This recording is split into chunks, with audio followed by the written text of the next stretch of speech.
Matuto kang ilugar yung sarili mo. Hindi ka nababagay sa gantong lugar. Ano ka ba naman? Dahil mo pa may arrear manager dito ah. Kung makapanlait ka eh. Teka, ano nangyayari dito, ha? Eh, ma'am, si Kuya Jeboy, oh. Kung sino-sino na lang ang pinapapasok rito. Ano to, ha? Pulube? Kumakain sa restaurant natin? Eh, ma'am. Nagugutom po siya, tsaka... Tapos Ikaw, alam tapos- niyo po ba? Ang dami niyo pong dahilan sa akin. Nakasyo parehas lang naman daw kaming waitress, waiter, ganyan. Jeboy, gusto mo bang matanggal sa trabaho, ha?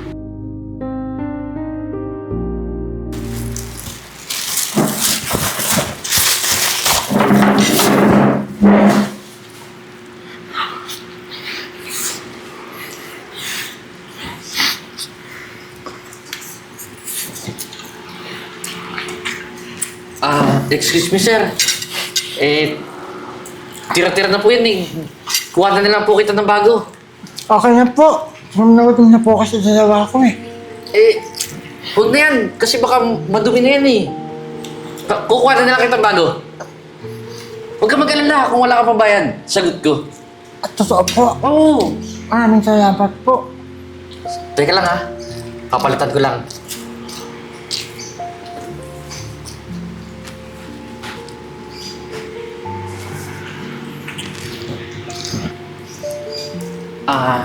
Sir, ito na po yung pagkain. Kumain ka lang po, huwag ka mag-alala. Sagot ko po yan. Wala po talaga akong pera po.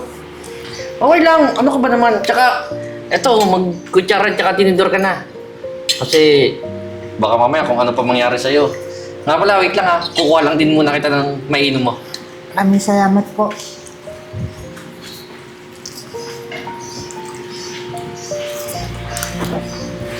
Hoy, anong ginagawa mo? Sino nagpahintulot sa'yo na pumasok sa restaurant namin? Tsaka bakit ka kumakain sa plato ng customer? Hindi bagay sa'yo to. May nagbigay naman po sa akin po. Sino nagbigay sa'yo? Kuya po kanina. Babayaran niya daw po. Eto na. Kayo raw pong nagbigay nito? Oo, ako yung nagpapasok sa kanya dito. Tsaka, ako nagbigay sa kanya ng pagkain. Nagugutom siya eh. Ano bang pakialam mo kung nagugutom siya? Kamag-anak mo ba siya? Hindi naman sa kamag-anak ko siya, pero dapat marunong tayong tumulong sa tao. Pero alam mo kung ano yung rules dito. Hindi ka pwedeng manguna sa may-ari. Nagtatrabaho ka lang din tapos may gana kang tumulong sa ibang tao. Sarili mo nga, hindi mo kapagawang tulungan. Kakaltas ko naman sa sahod ko yan eh. Kahit na, hindi basta-bastang restaurant to. Ano na lang sasabihin ng ibang customer sa atin? Na kung sino-sino ang pinapayagan natin pumasok dito? At pwede tayo magpakain ng kung sino-sino ng tira-tira? Anong gusto mo? Mabash tayo?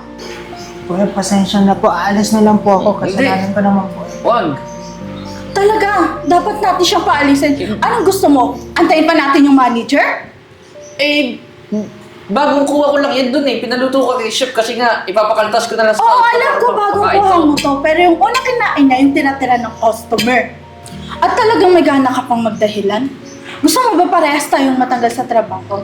Kita mo nga yan, ang dugyot-dugyot, ang dumi-dumi ng damit, tapos may plastic pa. Ano yan? Pang souvenir, amaya?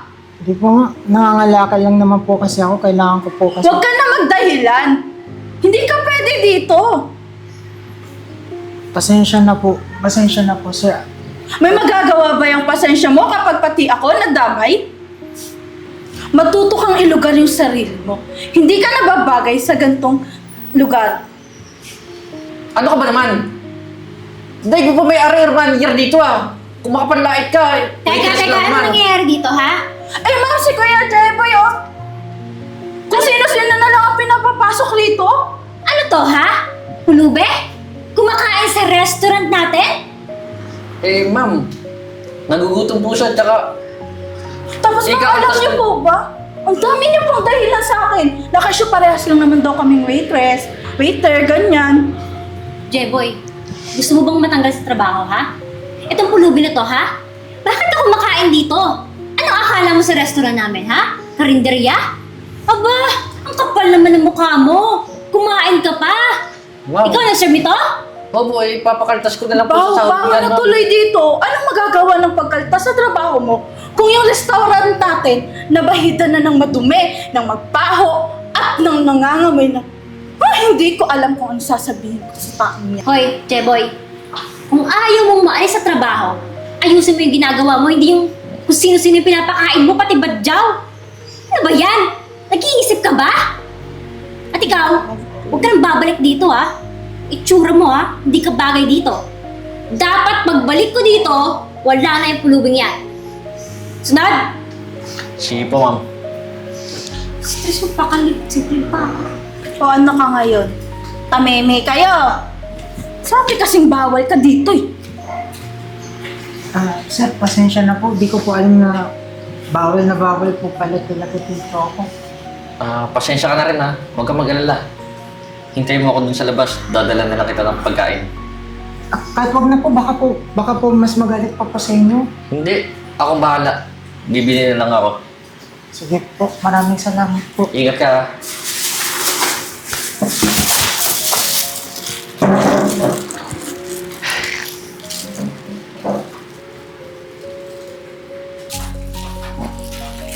Buti naman, nandito ka pa.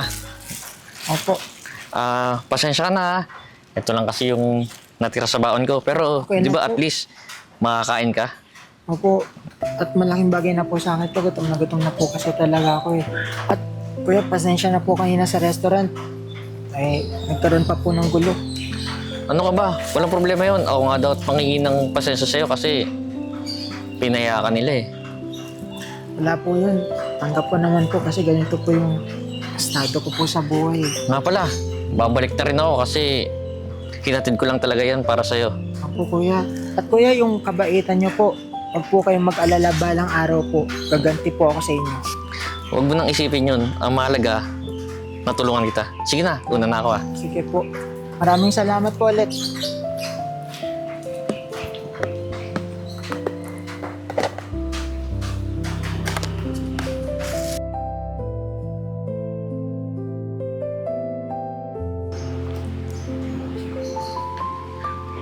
Ma'am, pasensya na po.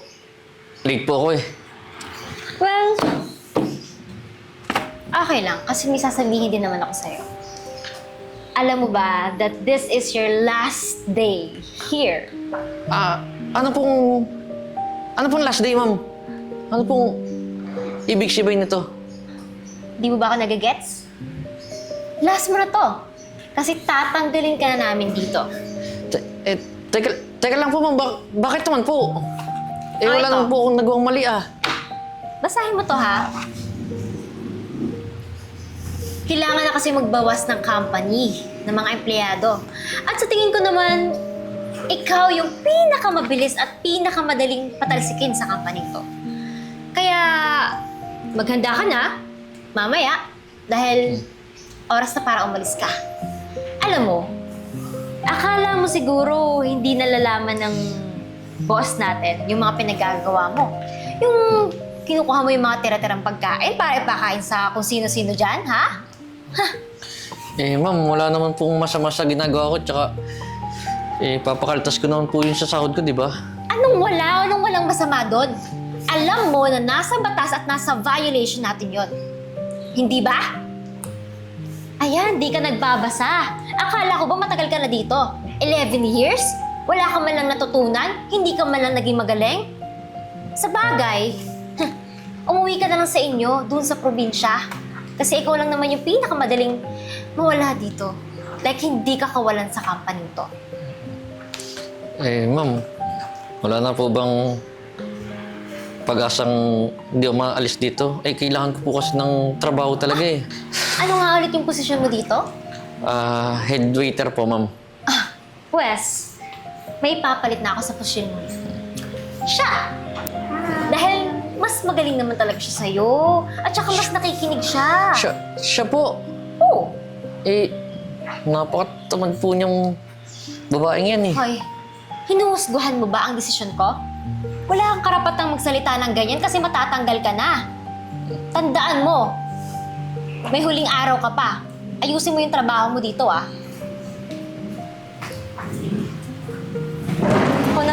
dito. Ako ma'am, ako na pong ba? Yan kasi, masyado kang bida-bida. Ano bang sabi ko sa'yo? Huwag kang masyadong mabait. Sarili mo nga, hindi mo magawang tulungan. Tapos tutulong ka pa sa iba? Ano ka ngayon? Tanggal. O siya, may iwan na kita dito ha. Bago ka umalis, bago ka tuluyang magpaalam sa restaurant na to, siguraduhin mo na linis mo na itong lahat. Bye!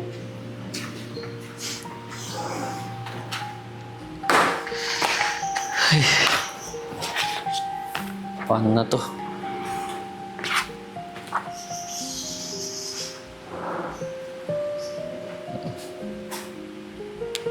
Hello? Bakit po? Ano po? Ano po nangyari? Yung kapatid ko nasa ospital. Sige po. Sige po, pupunta po ako. Sige po, maraming salamat po.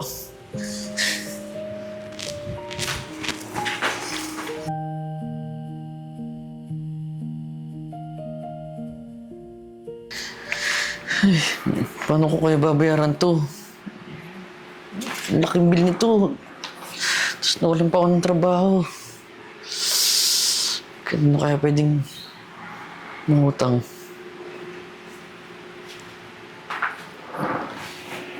Hello, parang Marlon. Baka may pera ka dyan kahit mga 25k lang. Eh, kailangan ko kasi pambayad sa bill dito sa ospital. Sige, salamat pare. Sir, excuse me po. Ano po bang problema? At mukhang malungkot po kayo. Dok.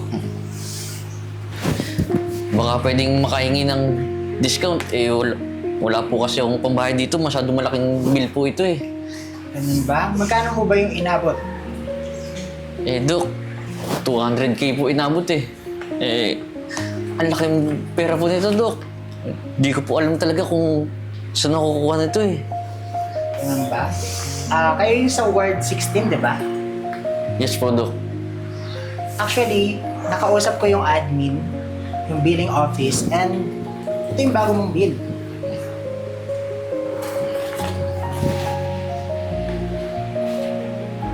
Dok, bakit po zero? Sino po nagbayad? Naalala mo yung lagi mong tinutulungan na pulube doon sa may restaurant niyo? Lube. Yung lagi mong binibigyan ng pagkain, tapos pinagtatanggol mo dun sa mga kapwa waiter mo? Inaalala ka bang ganon? Parang meron... ikaw po ba yun? Yung dating pulubing tinutulungan ko? Opo, ako po yun. At doktor na po ako ngayon. Talaga po, sir? Masaya po ako para sa'yo. Maraming salamat. At yun rin yung dahilan kung bakit tinulungan kita sa bill mo. Ako nagbayad niyan. Sir, maraming salamat po talaga. Kasi malaking tulong po ito para sa amin. Kasi kung hindi po ito nabayaran, baka nandito pa rin po kami hanggang ngayon eh. Alam mo, magpasalamat ka rin sa sarili mo. Kasi kung hindi mo ako tinulungan, maaaring hindi rin mabayaran yung bill mo at wala ako dito. At hindi lang yan yung surprise ako para sa'yo. Ano pong ibig sabihin nito, sir? Bukas, pumunta ka dun sa restaurant na pinagtatrabuhan mo noon at magkita tayo dun. Doon ko na lang sasabihin. Sige po, sir. Maraming salamat po talaga. O paano? Marami pa akong pasyente. Mauna na ako. Sige, Dok. Maraming salamat po talaga. Akalain mo yun. Yung dati kong tinutulungan, doktor na. Nakaka-proud.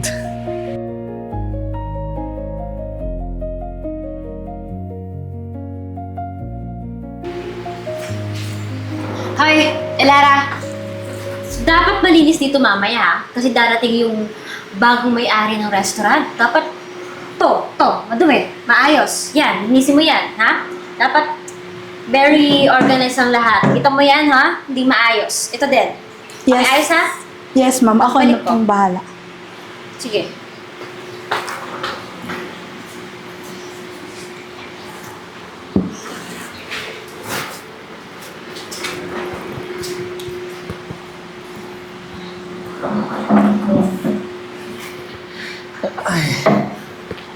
Saan kaya si Shem?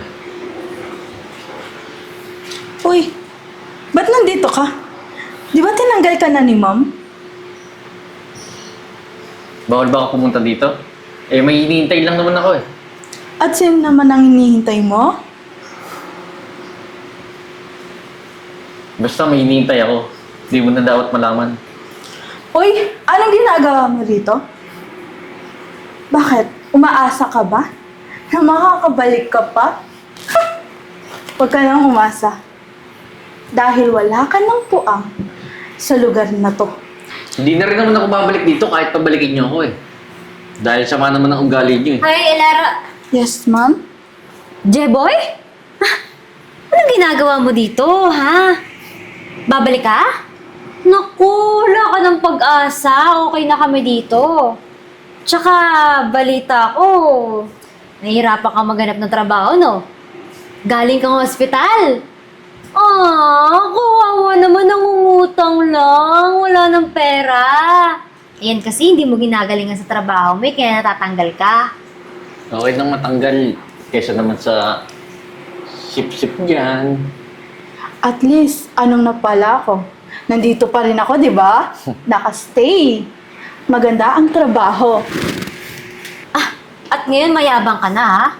Porket nakaalis ka na dito? Sus! Good morning. Good morning. Hello po, Mr. Simbulan. Ready na po kami. Pwede na po tayong mag-negotiate ngayon.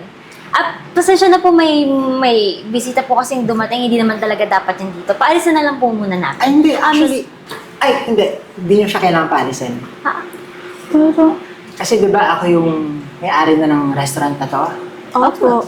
At ang dahilan kung bakit ko binili to is para ibigay sa kanya, kay Sir Jeboy. Ano po, sir? Bakit po sa akin? Tama yung narinig mo. Kasi yung mga tulong na ginawa mo sa akin noon, pinabawi ko lang.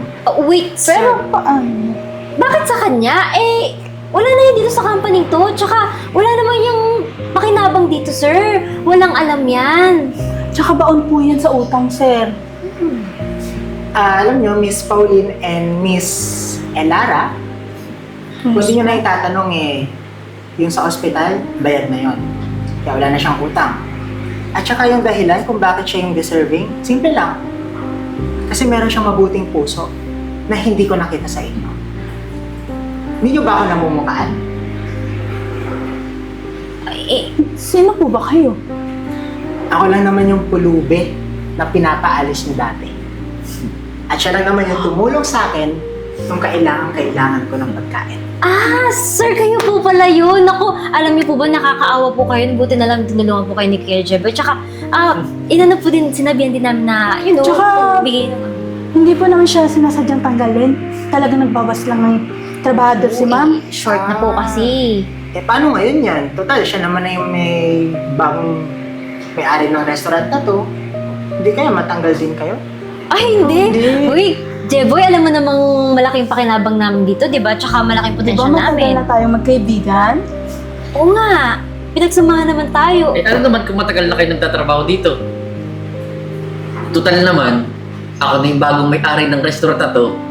Ang una kong gagawin, tanggalin kayong dalawa.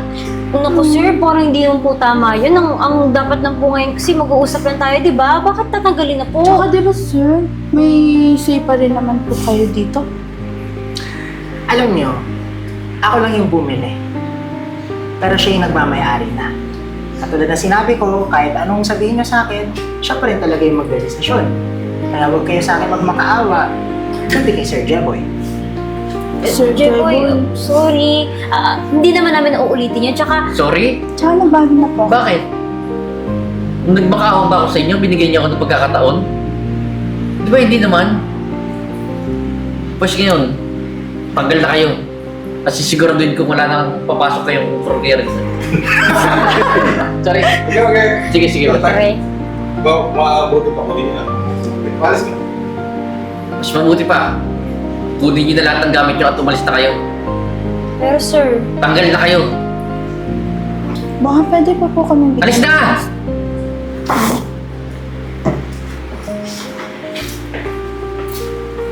Sir, huwag ka po mag-alala.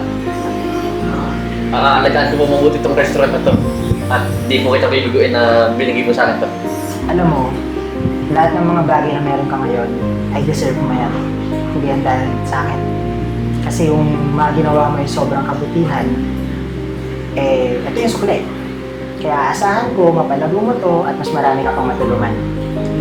Opo naman, sir. Hindi po ako magbabago. Maraming salamat po talaga.